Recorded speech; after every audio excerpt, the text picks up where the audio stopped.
반갑습니다. 부자노동자입니다. 이번 시간은 용접산업기사 문제풀이 15번째 시간입니다. 21번 가용접시 주의해야 할 사항은 틀린 것은? 이거 저번 시간에 하려다가 백을 어떻게 내야 되냐 또 질문이 있어서 그것도 하려다 보니까 얘기가 3000%가 갔는데요. 댓글을 올려주신 분들 얘기 들어보면은 이 용접 강의 이론 강의도 좋지만 현장에서 일어나는 일들 이렇게 얘기하면 그게 더 재밌다는 분도 많이 있으시더라고요. 물론 뭐 속으로는 니 잘난 소리 하는 거냐 이렇게 생각할 수도 있으신 분도 있을지 모르겠는데요. 어쨌든 제가 또 용접사로서는 선배이기도 하니까요. 댓글 보니까 제가 그런 얘기 해주신 거 굉장히 더 좋아하시더라고요. 또 현장감이 있어서 좋다는 말도 있고 그래서 저번 얘기가 좀 길었습니다. 만약에 좀 그게 좀 거슬리거나 좀 별로다 싶으신 분은 스킵하시면 될 것 같아요. 네, 계속 해보겠습니다. 가용접시 주의해야 할 사항. 자, 볼까요? 각 금속의 적당한 온도에서 예열을 해야 된다. 그렇죠. 금속마다 적절한 온도가 있죠. 예열해야 하는 온도가 다르죠. 적절하게 예열하신 다음에 하면 되겠습니다. 본 용접사와 동등한 기량을 갖는 용접사로 하여금 가용접을 하게 해야 한다. 이게 굉장히 중요하죠. 본 용접사와 죄송합니다.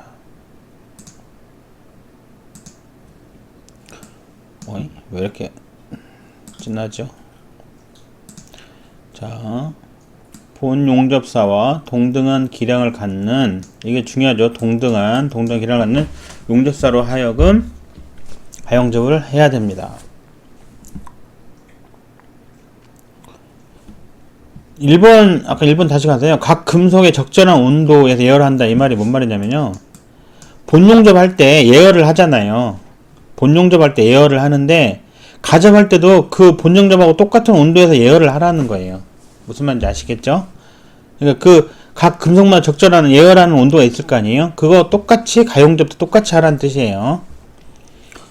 본용접사와 동등한 기량을 갖는 용접사역은 가용접을 하게 해야 합니다. 예를 한번 들어볼까요? 이런 이제 파이프를 용접한다고 가정해보자고요. 좀 파이프가 작네요. 이런 파이프가 좀 전 입에 파이프 이렇게 붙어가지고 파이프 하려니까 좀 그렇네요. 이런 파이프를 용접하면은 이 파이프 큰 경우는 가접하시는 분들이 이렇게 배관사나 재관사분들이 이렇게 여기다 이렇게 브릿지란 걸 대가지고 이렇게 용접을 하면 나중에 용접 끝나면 얘만 띄어내고 여기 육성한 다음에 갈아내고 그럼 되겠죠? 이렇게 브릿지를 대서 가접하시는 분도 있지만 이 파이프가 작은 경우는 이렇게 모재에다가 직접 가접을 해 놓는 경우가 있어요. 이런 식으로 이렇게 가접을 해 놓는 분이 있어요. 그런데 이거를 제가 한 게 아니잖아요. 이게 제가 한 거 아니잖아요. 근데 이거 만약에 이게 RT 테스트 한다 그러면 이 부분이 제가 한 게 아니면 이거를 어떻게 되는지 모르잖아요. 또 나랑 동등한 기량을 가진 사람이 했다면 모르겠는데 전혀 얼토당토한 사람이 이거를 가져갔다면 이걸 도대체 믿을 수가 없잖아요. 이 상태가 어떻게 되는지. 그래서 저는 이런 경우는 어떻게 하냐면 여기를 가접을 제가 다시 해요. 이 부분을 제가 한 거는 내가 한 건 내가 믿을 수 있잖아요. 그렇죠? 내가 한 거니까 내가 믿을 수 있잖아요. 그러면 이렇게 딱 가접을 해놓고 이 부분을 다 이렇게 그라인더로 갈아서 없애버려요. 그라인더 갈아서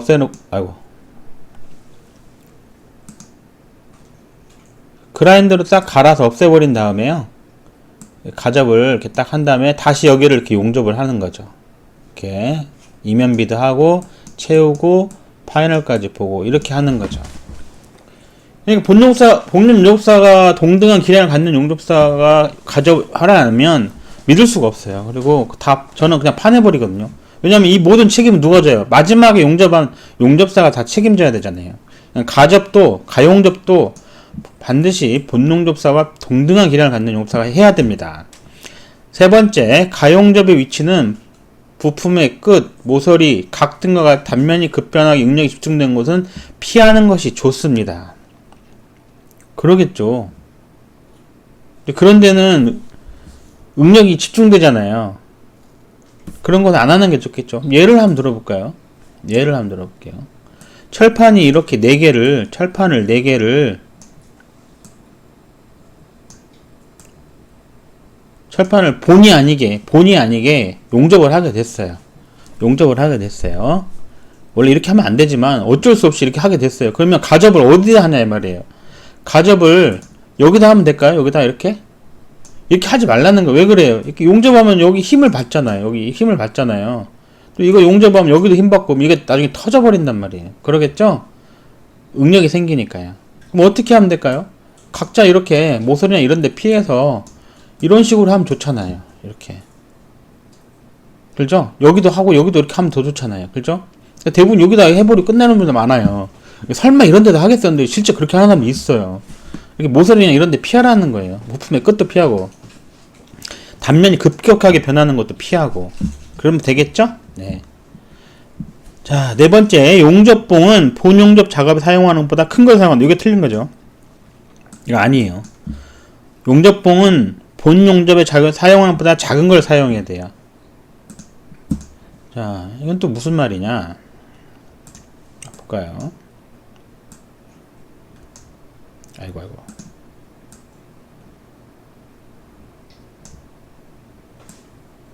이런 파이프를 용접하려고 해요. 용접하려고 하는데 여기 가접을 하는데 이렇게 얇은 용접봉으로 여기만 살짝 이렇게 가접을 해야 할 거 아니에요? 그런데 이렇게 큰 용접봉으로 이만큼 가접을 해놓으면 어떻게 돼요? 이거 용접이 안 되잖아요. 그죠? 그래서 용접봉 가접할 때는 본 용접보다 가는 걸로 여기만 살짝 이렇게 용접해 놓고 본 용접 할 때는 좀 더 큰 걸로 쓸 수 있게 해야 되겠죠? 네, 여기 용접봉은 본 용접 작업에 사용하는 것보다 큰 것을 사용한다. 이게 틀린 말이에요. 그렇겠죠? 틀린 말이에요. 자, 그렇고요. 다음 문제. 침투 탐상 검사의 특징으로 틀린 것은? 침투 탐상 검사는 뭔가요? 침투 탐상 검사. 자, 예를 한번 들어볼까요?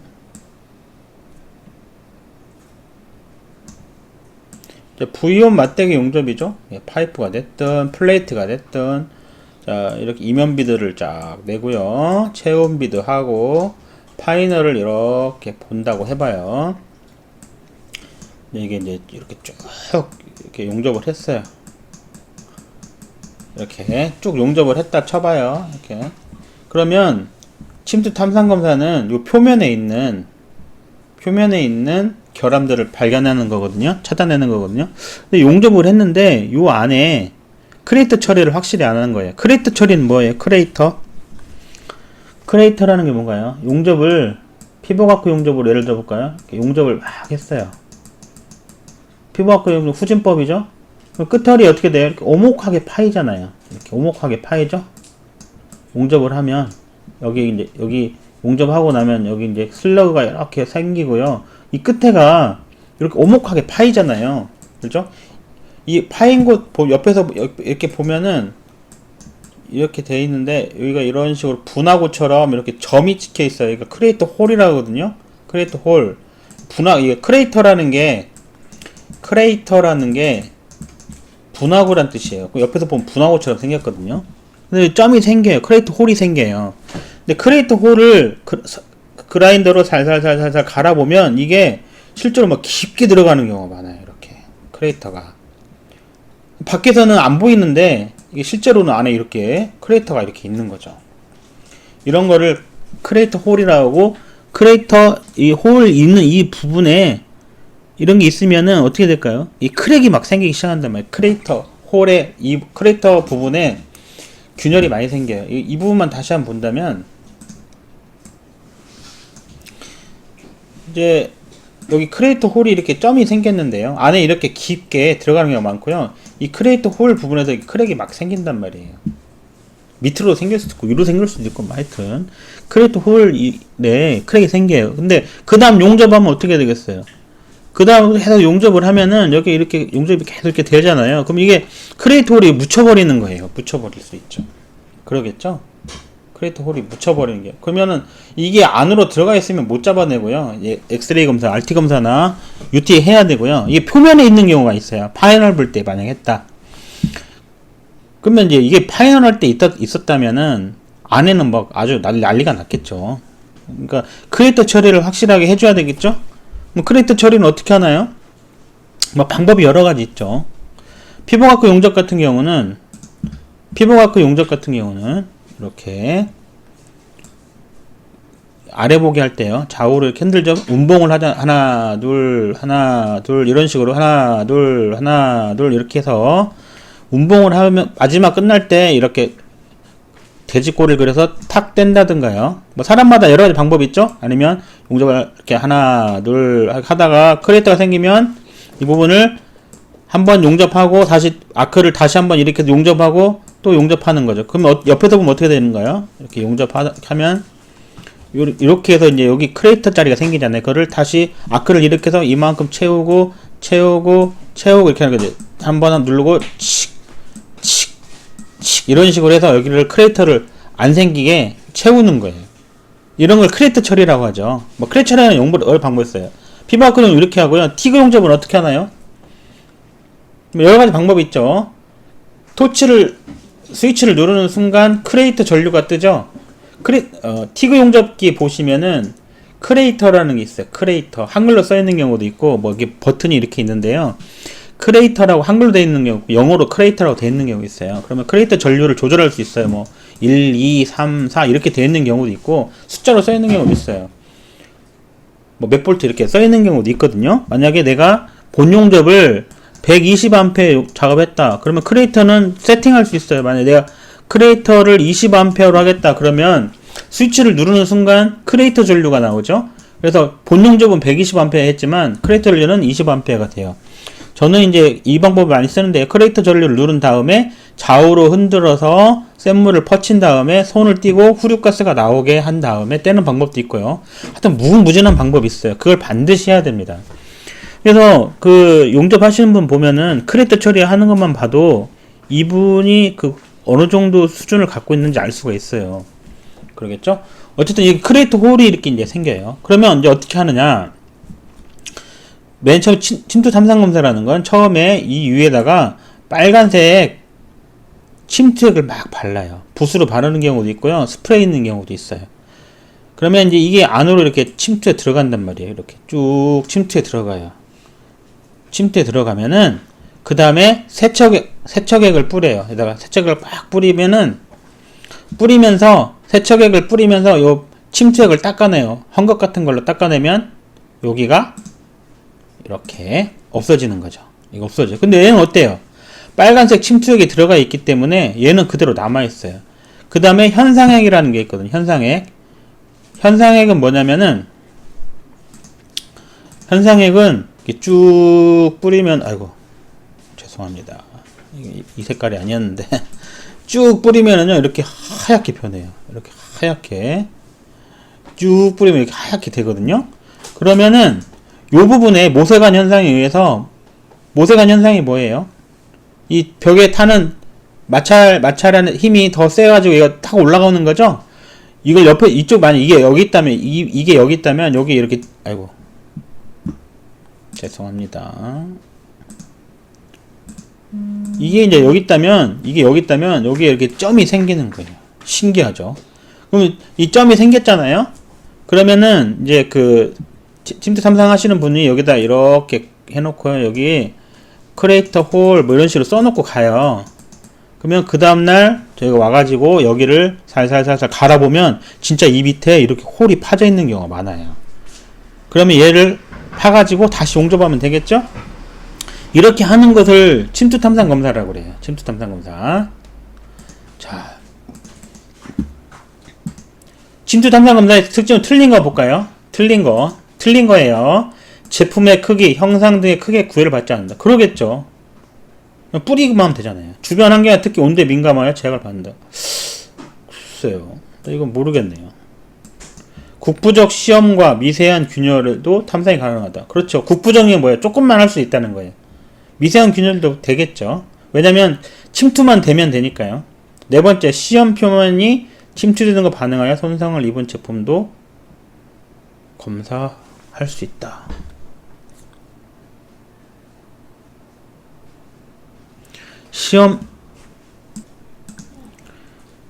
네 번째, 시험 표면이 침투제 등과 반응하여 손상을 입었대요. 손상을 입은 제품도 검사할 수 있다.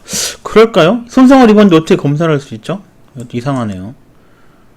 그러면 2번이 더 이상해요? 4번이 더 이상해요? 어떠세요? 일단 손상을 입은 건 할 수가 없잖아요. 그죠? 2번도 저는 이거 PT 하는 거 맨날 보거든요. PT를 안 하는 건 없으니까요. RT 찍기 전에 UT 하기 전에 무조건 PT는 하고 시작하거든요. PT나 MT를 반드시 하고 나서 RT하고 UT를 해요. PT를 통과하지 못하면은 PT 검사를 한 다음에 무조건 하게 돼 있기 때문에 PT는 반드시 하는데 여름에도 하고 겨울에도 하고 그러던데요. 이게 온도에 민감해서 제약을 받는 건지 잘 모르겠어요.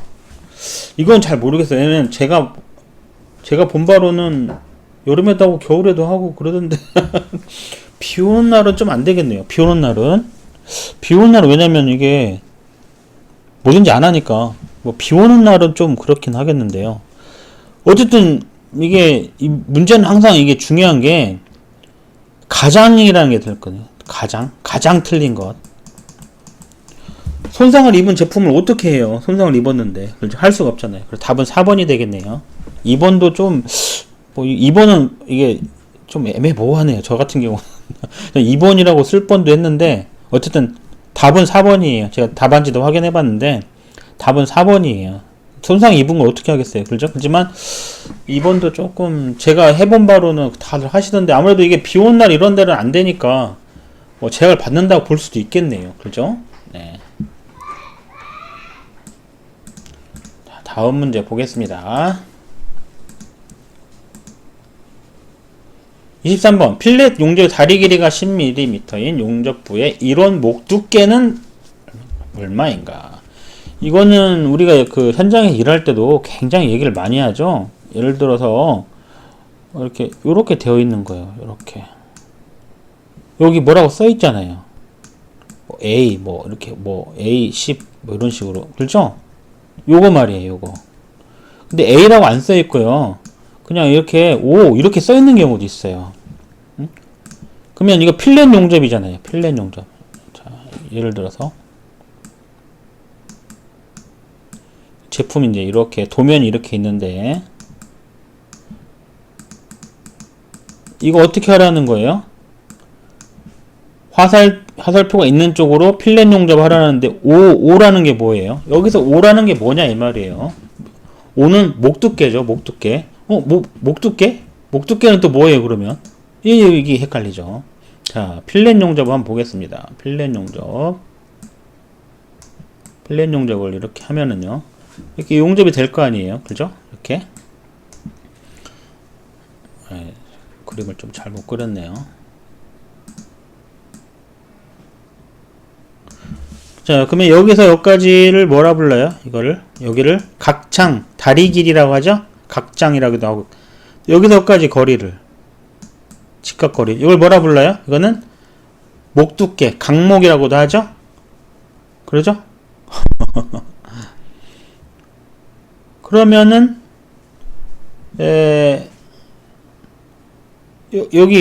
여기는 얼마예요? 1이잖아요, 1이라고 하면. 여기 1이라면. 1이라 하면, 여기는 얼마예요? 여기는? 요걸 이렇게 옆으로 보면은요, 이렇게 되잖아요, 이렇게. 여기가 1이라 하면, 이거 기억나신가요? 1대1대 루트 2잖아요. 그죠?